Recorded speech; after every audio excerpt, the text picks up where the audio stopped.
Bienvenue à nouveau dans World Affairs in Context à tous. Merci beaucoup de me rejoindre. Allons-nous assister à un sauvetage financier semblable à celui de 2008? C'est possible. Et cette fois-ci, ce pourraient être les banques privées qui viendraient en aide au gouvernement fédéral. Examinons les détails. La crise financière de 2008 a été déclenchée par l'émission massive de prêts hypothécaires à risque, appelés subprime, et la titrisation de ces prêts en produits financiers complexes, vendus comme des investissements peu risqués. Les institutions financières ont pris un levier excessif, et lorsque les prix de l'immobilier se sont effondrés et que les défauts de paiement ont explosé, d'énormes pertes ont provoqué un effondrement systémique. Les agences de notation ont mal évalué les risques, tandis que les régulateurs n'ont pas su intervenir à temps.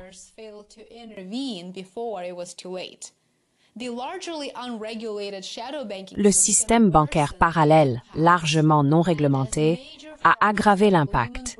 Et lorsque de grandes entreprises comme Lehman Brothers ont fait faillite, la panique s'est propagée, les marchés du crédit se sont figés et l'économie mondiale a plongé dans la récession. Beaucoup d'entre nous se souviennent encore de ce qui s'est passé à l'époque. La crise a mis en lumière de profondes failles dans le système financier et a conduit à d'importantes réformes réglementaires pour éviter de futurs effondrements. Ainsi, en 2008, le gouvernement américain a renfloué les banques, puis a adopté de nouvelles réglementations bancaires afin de s'assurer qu'une crise financière d'une telle ampleur ne se reproduise plus jamais. Mais aujourd'hui, alors que nous nous dirigeons vers une nouvelle grande récession, ils s'apprêtent à abroger ces règles.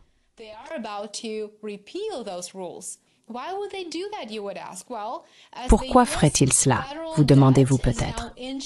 Eh bien, alors que la dette fédérale américaine approche désormais les 37 000 milliards de dollars et que les intérêts pour la servir ont dépassé 1 000 milliards de dollars par an, les banques pourraient désormais devoir renflouer le gouvernement fédéral. Maintenant, certaines réglementations bancaires ont certes dépassé leur utilité et ne servent plus à rien. Cependant, les réglementations bancaires sont censées protéger les consommateurs et préserver le système. Ces réglementations ont été mises en place pour empêcher les banques de prendre les mêmes types de risques qui ont conduit à l'effondrement rapide de 2008.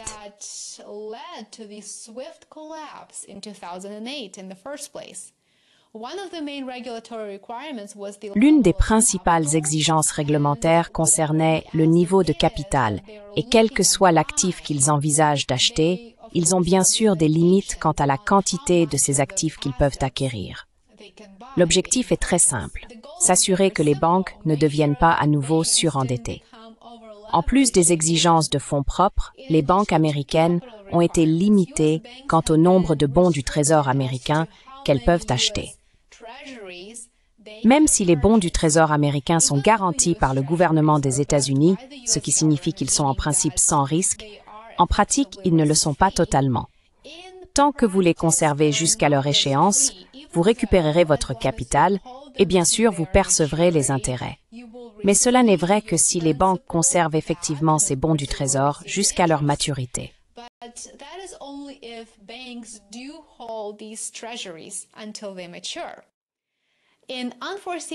Dans des circonstances imprévues, imaginez le pire scénario possible, comme par exemple une panique bancaire, les banques devraient vendre ces bons du Trésor pour lever des liquidités, pour augmenter leur capital, afin de rembourser les dépôts. Cela peut sembler facile et relativement simple à faire, mais en réalité, ce n'est pas le cas. Cela pourrait entraîner la faillite d'une banque. Si une banque a acheté ses bons du Trésor lorsque les taux d'intérêt étaient bas et que les taux ont augmenté depuis, ce qui, bien sûr, est la situation actuelle depuis plusieurs années, les banques détiennent des milliards de dollars de pertes latentes. Cela signifie qu'elles pourraient même ne pas être en mesure de réunir suffisamment de liquidités pour rembourser tous les dépôts dans ce pire scénario.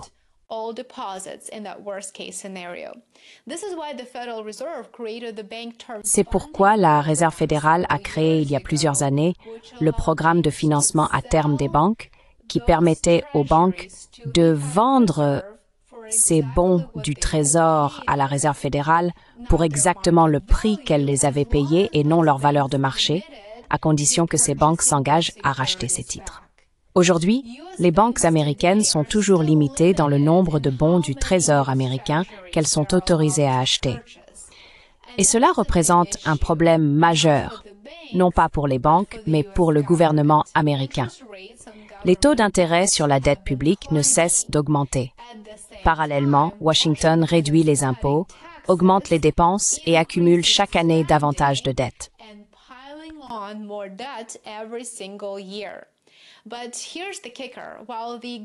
Mais voici le point crucial. Alors que l'appétit du gouvernement pour l'emprunt augmente clairement, le nombre de personnes et d'institutions, tant nationales qu'étrangères, prêtes à lui prêter de l'argent diminue en réalité.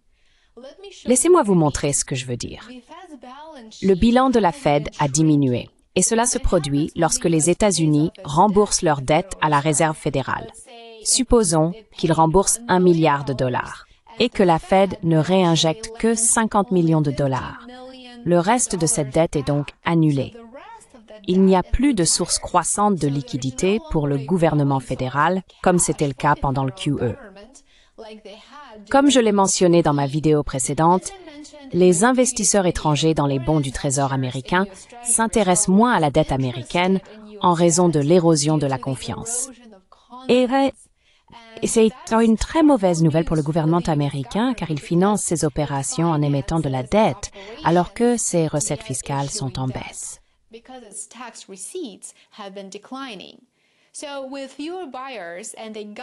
Donc, avec moins d'acheteurs et un gouvernement qui doit emprunter davantage, que se passe-t-il?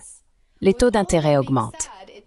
Tout cela signifie que le gouvernement américain n'a guère d'autre choix que d'abroger certaines de ses réglementations bancaires, car le risque auquel il est confronté aujourd'hui pourrait, en réalité, être encore plus grave que l'effondrement de l'ensemble du système bancaire.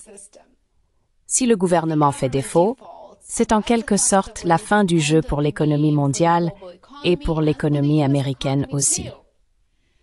Cela nous amène aux dernières initiatives visant à abroger le ratio de levier supplémentaire, ce qui permettrait probablement aux banques américaines d'acheter une quantité illimitée de bons du Trésor américain.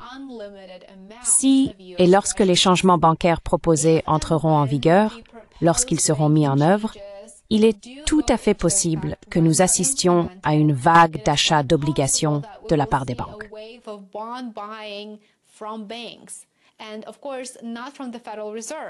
Et bien sûr, pas de la Réserve fédérale. Nous verrons cette vague venir des banques, des institutions privées.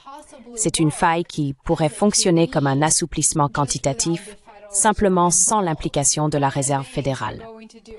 Les banques privées vont faire tout le sale boulot pendant le sauvetage gouvernemental, et si cela se produit, nous pourrions voir des taux d'intérêt plus bas, surtout sur la dette publique.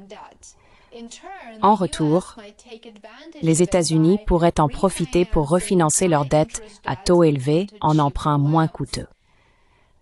À la fin de ce processus complexe, le gouvernement américain sera probablement en position de continuer à dépenser, d'émettre plus de dettes ou, en d'autres termes, d'augmenter l'emprunt, ce qui pourrait entraîner davantage d'inflation sur le plan national, puisque nous verrons effectivement plus de dépenses incontrôlées et des taux plus bas.